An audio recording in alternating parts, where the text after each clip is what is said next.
It's time to suit up and mobilize out there, Helldivers, because Game Master Joel has just hit us with a short major order that looks really easy on paper, but looks can be deceiving, and the amount we have to push through in the short time frame are really going to test our democratic might. Welcome to the channel. I am LtBuzzLitebeer, and I've got all the details here for you on the latest Terminated Major Order, along with the daily Superstore reset, and then I've got a little PSA from High Command when it comes to engage or to skirt around the enemy. So stay tuned for that one. Thank you so much for your absolutely mental levels of awesomeness you've been showing my uploads. I see it, and I just wanted to give you a Helldivers high five. In case you haven't done so already, make sure to hit subscribe and ring that notifications bell to receive my latest upload alerts. And let's see what Joel has cooked up for us this time.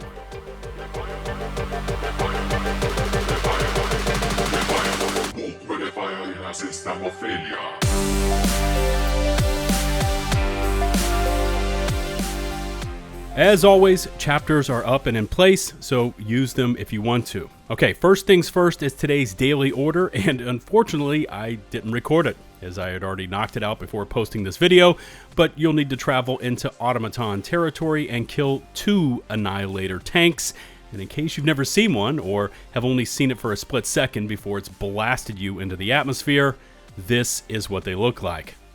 Today's Superstore shop has some reruns going on for the next 36 or so hours, starting off with the CE-74 Breaker Lightweight Armor, with the Engineering Kit passive talent for less recoil while crouch or prone, and +2 on grenade inventory, which is really helpful versus bile spewers and of course bug holes.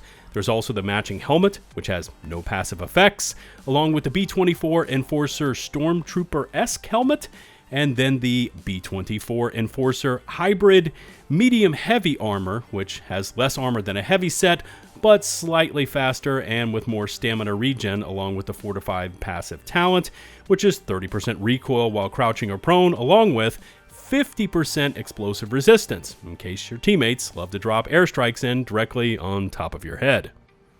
All right, let's talk about what you came here to see. That breaking news, and Joel, oh, that sneaky Game Master Joel is back at it, ladies and gentlemen, as he has now tasked us with what looks like a really easy major order, but it's actually going to push us harder than any major order I can remember. Now, the text for this one just says, with the TCS securing our citizens' lives, now we can secure their economic future by culling the Terminated population and harvesting the E710 they provide. And here's where it gets suspicious, as it's only good for 35 medals, and all we have to do is liberate 2 planets. I mean, come on, we've liberated 4 before. It just says Fori Prime and Zagon Prime. Is that it? I don't think so. Now, you know where I'm going with this one, because it is, in fact, not just 2 planets. It is 5 planets in under 3 days' time, and we're really going to have to scramble to spread democracy on this one. Now, I know what probably some of you are going to say, but it only says we have to liberate 2 planets here, which it does. But the problem is, you can't get to those planets unless we clear out the outlying planets, therefore unlocking those planets. For instance, in the Draco sector, which is going to be the easier of these 2 sectors to take, we have about 150,000 Helldivers all pounding out Estanu, which is about 43% liberated already. Crimsica, by the way, is of no strategic importance right now, because we should all just be crushing Estanu. So we can then unlock Fori Prime, meaning to finish up the Draco sector of this major order, we have 2 planets in this sector. One that's about 43% already done, the other is just sitting at a flat 0%.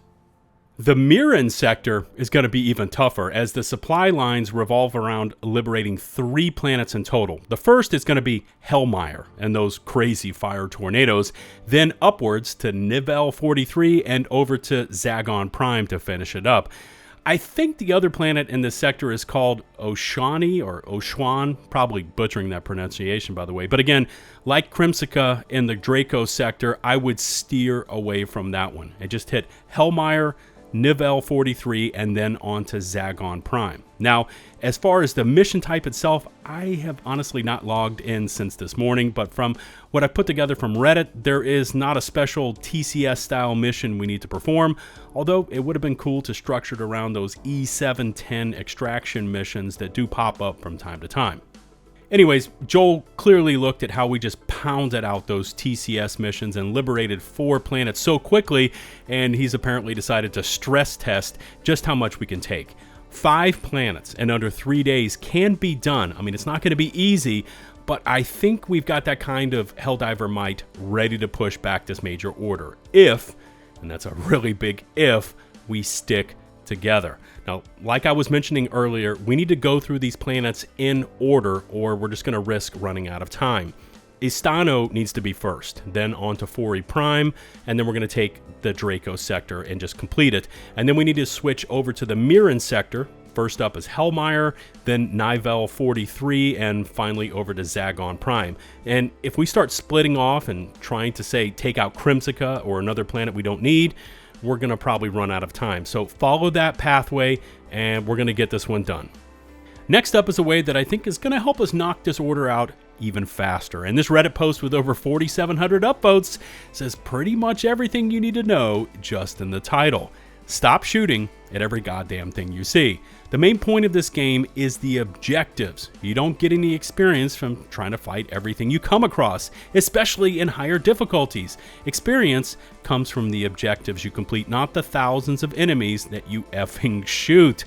Engage only when necessary, unless it's an easier difficulty. Use your radar to try to avoid patrols. If a bug hole pops up that's not near the objective, you don't have to sit there and fight it.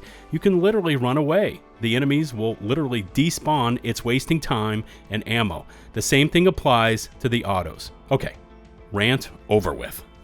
You really start to see the method to this madness when you hit 7s on up, because if you just try to slug it out with the Terminids over and over again, those bug breaches will lead to you running out of ammo or time, and then you're left scrambling to objectives and finally to extraction with mere minutes left. And since the spawns get harder and more hectic the less time you have on the clock, your extraction looks like a Helldiver bug squash mosh pit. And when that happens, you run a really high chance of one or more of your squad not extracting. Usually it's the sample carrier because they just get dismembered or something worse. And it's just foobar for 4 minutes straight. But you know, I do love a good bug squash, so I'm kind of torn on this one. Melt the bugs or skirt around them. Let me know where you stand on this in the comment section below. Remember to hit subscribe and ring the notifications bell to receive my latest upload alerts. All my socials can be found in the video description. There's also an open invite link to my official Discord server with an ever-growing Helldiver population, taking advantage of those tips and tricks and LFG or looking for group channels. We've also got a ton of free voice channels, so once you find that perfect squad, you can switch over to those mics and drop some liberty. Shout out to the almost 210,000 of you that have hit subscribe, and I appreciate each and every one of you sticking with me. Until the next one, this is LtBuzzLitebeer, signing off.